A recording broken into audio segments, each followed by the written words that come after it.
Hello everyone, Ragnarok here, and I'm going to be making a video really quick before the 6.3 update hits on everything that we will be getting. No, it might seem a bit tedious because you'll see it in the patch notes, but I just wanted to go over the state of development that we got, talking about the new front improvements we will be getting in the update, things that some people read over, and if you haven't seen it yet or haven't read it yet, then instead of reading it for yourself, I can read it to you right now, because it is quite a lengthy read, and I know a lot of people will definitely skim over a lot of the important information. Magus, if you don't know, the community manager on Reddit, he also gave us some other confirmations which wasn't in the front-end improvements page, which was also posted, so I'll be going over this as well. So without further ado, let's begin. Okay, so the way I'll be laying this out is I'm going to be going in order of updates. So I've got information here, and I've separated it into what we're getting this update and what we're getting next update. First off, I'm going to go to the front improvements page here, and I'll put everything up on screen when I get to it, but basically I'm going to read through this. So it says, basically, if you don't know, we're getting our entire UI revamped, so every single tab that you see on their main screen is going to be changed. It's now going to have 3D renders and environments. So this is what it says. Home base. When we approached updating the front end, we set out a lot of goals. We wanted the UI to be easy to understand and navigate, while also leaving the room to grow in the future. Additionally, we want the front end to feel integrated with the rest of the game by giving it more life and character. In the revamp, many of the menu options now represent locations within your home base and are staffed by characters you meet as part of the campaign. So when this update does come out, we'll be getting a few tutorial quests for new NPCs that staff these locations that we already had in our home base. So what it means, if you don't know, if you are new to the game or rushed through it and forgot, our home base is the Stonewood base. It's our base of operations where all of our NPCs go to, where Ray talks to us from, where we get our missions from, and how we communicate, basically, you know, command center. Next up, it says, the new command tab acts as an overview of your account progress and prominently features your current hero. The screen acts as a hub and provides a variety of options that become available as you progress through the campaign, offering quick access to change your hero, view your stats, and manage all the heroes and survivors that make you more powerful. So this is basically going to be a combination of our heroes screen and our mission select screen.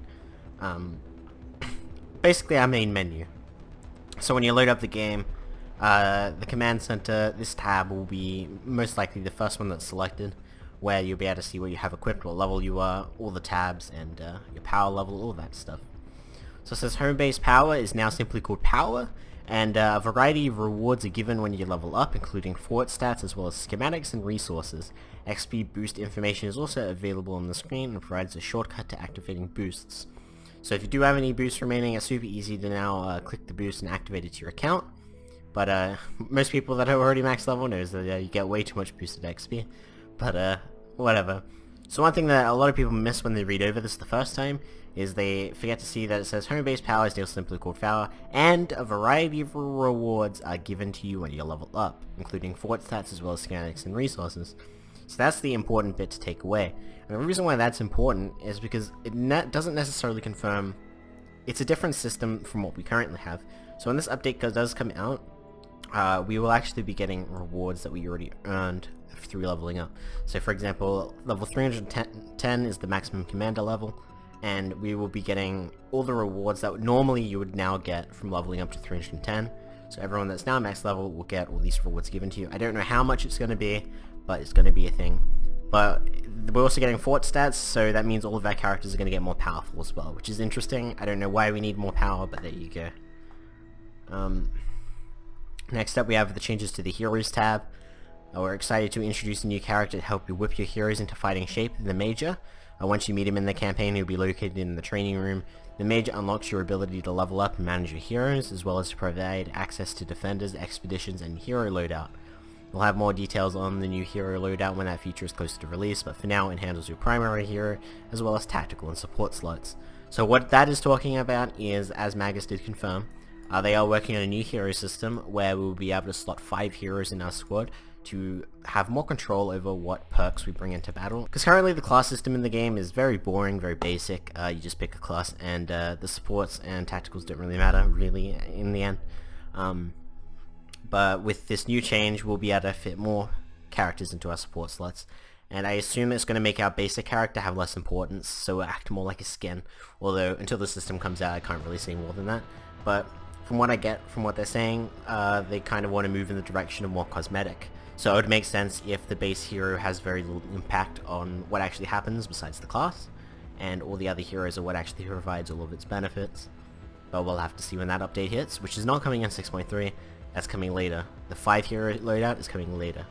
Okay, so they've also added a back button to navigate the menus a little bit easier, so that's helpful. Instead of hitting escape all the time, we can actually navigate the menus pretty smoothly. Next up we have the survivors screen. The survivor screen is where you encounter new additions to the cast. The director, found later in Stonewood, he'll help you manage all your squads and survivors, which is very interesting. Here's another NPC that we can now talk to. More people added to the storyline. Hopefully they actually keep coming back and talking to us though, because you know, we get all these NPCs that come along, you talk to them once, then you never talk to them again, so I'm hoping they actually have more of the major role to fill. Seems they're actually a major part of our home base. So they also said they added a new feature called autofill. Autofill works by making sure your survivors with the highest power are always slotted in a squad. Although it is on by default, you can always take full control anytime. There are also new quick tips screened to better explain the matching rules of squad slotting. Lastly, we've added a feature to make navigation between item types faster than before. Use the left and right arrows to quickly change between heroes, schematics, survivors, defenders, and resources. So that's talking about switching between menus. We can apparently use our arrow keys to switch between them even faster, which is good. Hopefully there's smooth animations to go with that as well. And yeah. So one thing that they did say here was the autofill feature. Obviously, I'm not a fan of it, but basically what it means is for new players going through the game, whenever you get a new survivor, you can just hit the autofill option, and it will always put the highest level survivors in each of the slots. I don't exactly know how it will work when it comes to upgrades, because naturally when you get a new legendary survivor, it might not be auto-filled in, because a leveled up epic would, you know, naturally give you more power, even though it might necessarily not be the case once it's the same level. But we'll have to see how that works. And next up we have changes to the upgrade screen. So this is, as far as I'm aware, a new menu, but it's pretty basic to do with your gadgets and tools. The gadgets room is staffed by Kevin, which is one of our robotic helpers from the story. We talked to him for gaining access to gadgets and other tools. Upgrade points earned by leveling up during missions can be spent to acquire and improve gadgets, as well as upgrade utility options like backpack size and pickaxe strength. You can preview details of upgrade level in order to make a more informed decision on where to invest your points. So what this is talking about is, if you didn't know, all of our skill trees are getting removed. The research trees and the skill trees are just no longer going to be there. They're now going to go into this upgrade section here, where when you reach a certain account level, commander level, you'll be able to spend your upgrade points to upgrade your gadgets and your tools. And that's how we now go through the skill tree. It's smoother, it makes more sense, and has no more of those annoying prerequisites along the way. Okay, next up we have changes to the research tree. Now this is very important, so please pay attention. This research change is very, very huge, and if it does mean what I think it does, it means that research is going to be very, very different from what it is right now. So our favorite fan flying scientist Lars is taking residence in the research lab, where he'll allow you to spend research points on fort stats of your choice. We're also introducing bonus meters that provide you with extra stats when filled. The point generation rate and storage capability of the research lab are also now occasionally upgraded when you level up. So if you remember before, you had to get through each tier of the research tree so you could increase your amount of research points you could hold. Now it increases with your level, so that's definitely nice, considering the amount that you hold as you go up is very tedious and annoying. So that's just smoothing out the leveling up experience even more. But what I'm talking about, where it says like a new important change, as I was saying, is he says here that he will allow you to spend research points on fort stats of your choice. Now you could do that through your research trees. Each research tree did have a certain amount of fort stats, but it would be interesting to know if we actually get more fort stats at the end when we max out fortitude, offense, resistance, and tech. So naturally, at some point, these stats are going to have to cap out during research, otherwise we'll just become infinitely more powerful. It'll be interesting what those levels are, and how much higher level it is compared to what we have right now. So we'll have to see when the update comes out, and I'll definitely make a video there comparing before and after our Fort stats and seeing how much we get increased and what changes. Next up we have Armory Changes. Now this is mainly cosmetics, but this is really sweet. Makes the game feel much more nicer. So the armory remains a place to be accessed and manage all your schematics, items and resources, as well as the collection book and transform features. In the update, however, the armory is now appropriately staffed by a new character, Clip, your weaponsmith. You'll unlock her as you progress in the campaign. Like any weaponsmith worth her salt, Clip keeps your most powerful weapon schematics prominently on display. So, as you can see on the image that I've got displayed on the screen now, behind Clip we see a display with a bunch of different weapons on it, and so as it says, what it implies, your most powerful schematics will be displayed behind her. Now, I did have this question when I first read this, and I'm sure it'll become obvious when the update comes out. If not, it'll be random. Naturally, it looks like you only have 5 weapons up there and 2 melees. That looks like how the display is going to set out. The interesting thing would be, if you have, like, say, 10 max level gun schematics, how does it decide which one is your most powerful, because they're all equal power? Does it cycle through them randomly, or can you pick which one you want displayed? I don't know, but these are all questions to ask. Okay, next up we have changes to the quest tabs. I don't know why there's no image for any quest tab changes here, so I'm not quite sure if it's exactly the same or not. I'm like, no image gives me a little bit concerned that it's going to be exactly the same. I mean, the quest tab as it is right now is fine in my opinion, but I don't think it's going to match this new style, so I have to see what happens. So the quest tab is now the first tab in the UI and shows the campaign and event quest maps that you can now scroll through, inspecting rewards as you go. So it's basically the same as we got it right now, except it's easier to access. You don't have to go to the play tab to access your event quest line. We've made a few other changes as well. First, the play now button was removed to the bottom of the screen to be more consistent with where the other game launching buttons are located. Second, the quest log is now accessed from a large button directly below the play now button. Its placement and allows it to be instantly accessible from the campaign and event quest maps, and allowing you to pin quests without having to navigate away from the quest map. In the future, we'd like to make it easier to navigate the quest map. So this is basically talking about how it will be easier for us to pin quests, and it will be more natural without having to flick through a bunch of menus, which is definitely good. So next here, they'll talk about the new player experience. I'm going to go over it very briefly, but I assume most people who watch these videos are not a new player, or at least mid-tier. But I'm going to go over it real quick anyway. So, as you can kind of tell with this update, a lot of this stuff is focused around the new player. So if anyone played when the hoverboard was added, that added the tutorial super low level quest that gave you access to the hoverboard. It's going to be the same with all of these new NPCs. We're going to get a super low level, like Stonewood level quest that we're going to have to finish to unlock them and put them in our home base. So when this update does come out, expect to have to do that quest, because we definitely have to rush through them and get them added so we can actually access our menus, because when this update comes out we won't be able to access any of our menus until we do them. Okay, so it says we've also made some changes to improve the new player experience. Previously we've added a lot of quests with UI based objectives to help explain new features, but they're often hard to notice and not as effective as they could be. The quest driven UI tutorials have been replaced with contextual quick explanations of key features as they're unlocked. Prior to this revamp, new users could be taken aback by the amount of tabs, menu options, available right from the beginning of the game. With the introduction of the new home-based characters, features are now more consistently revealed as players progress through the campaign, being briefly explained when additional clarity is necessary. This is basically talking about how they're going to be using these NPCs as extra tutorials to teach new players how to access each of these things. So for example, Clip, our armory, our weaponsmith, is going to teach players how the armory works. Now this next part is the important part, so all veteran players, if you want to read over this when we're done, it's right at the bottom of the page. It says, how does this affect my account? What about the skill tree defender squads?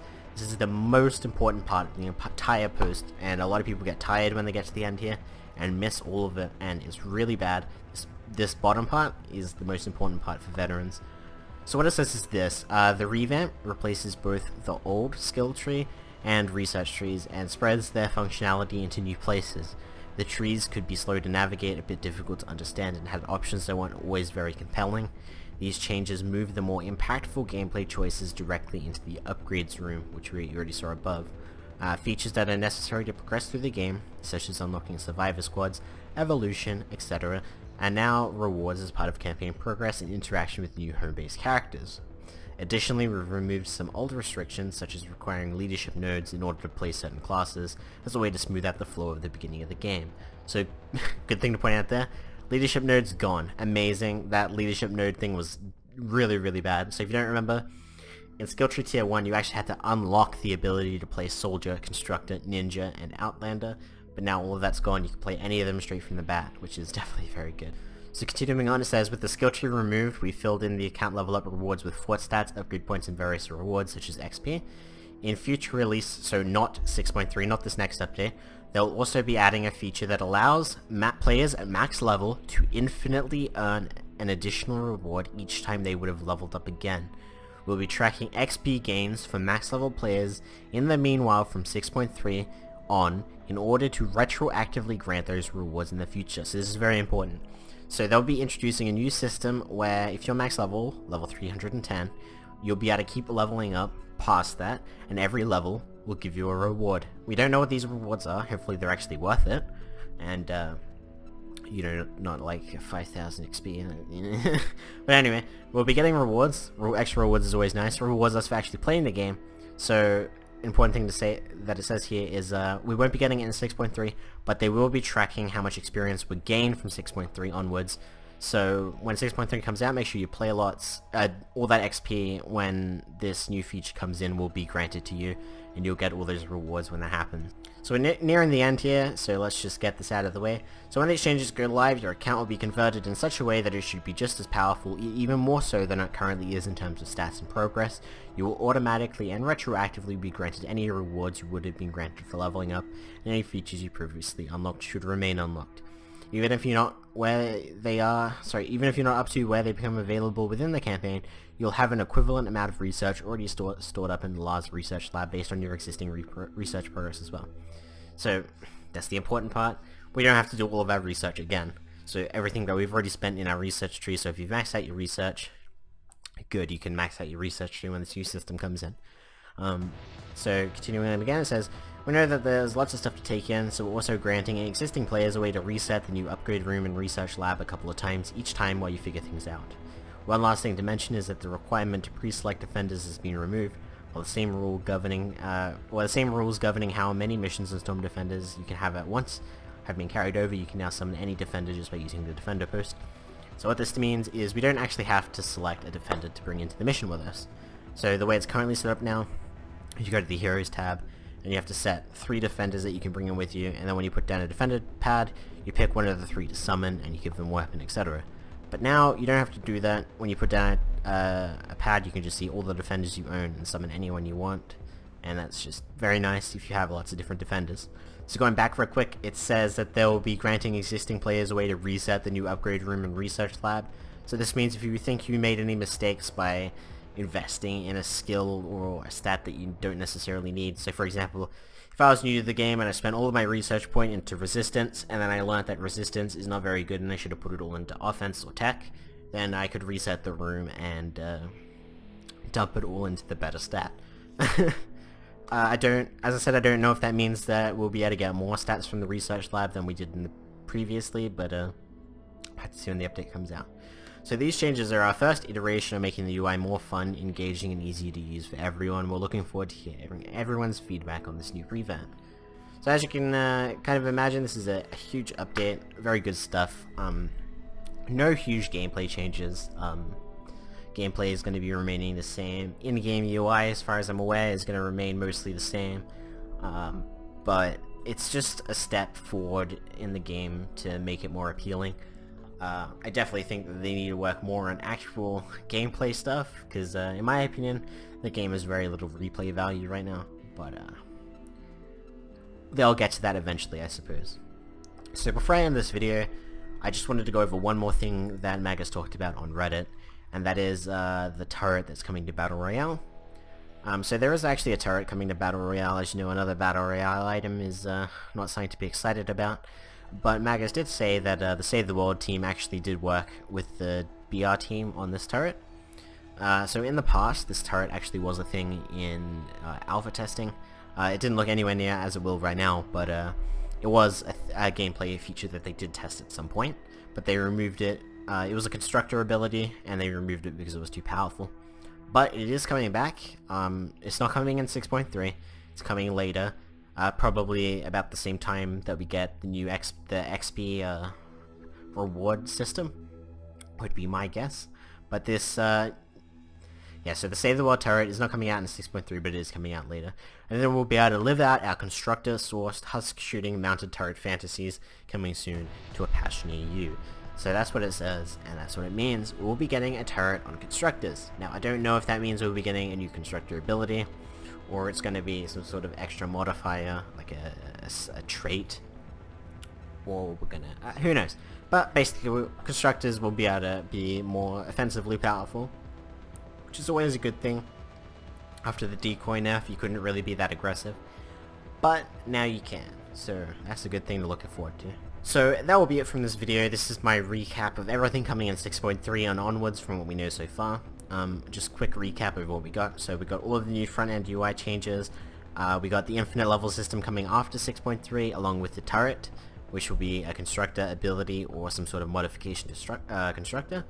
And yeah, the new front-end UI is going to be amazing. We're going to do a bunch of tutorial quests, get a bunch of new NPCs, and they're going to be sitting in our home base, and we can hopefully hear some new high-quality dialogue. Now we know where all of those new dialogue is going. It's all going to these new home-based NPCs. But it's not necessarily a bad thing.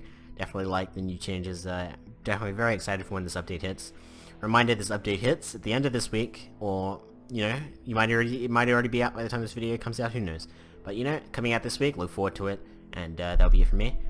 Thank you all for watching. Ragnarok over and out.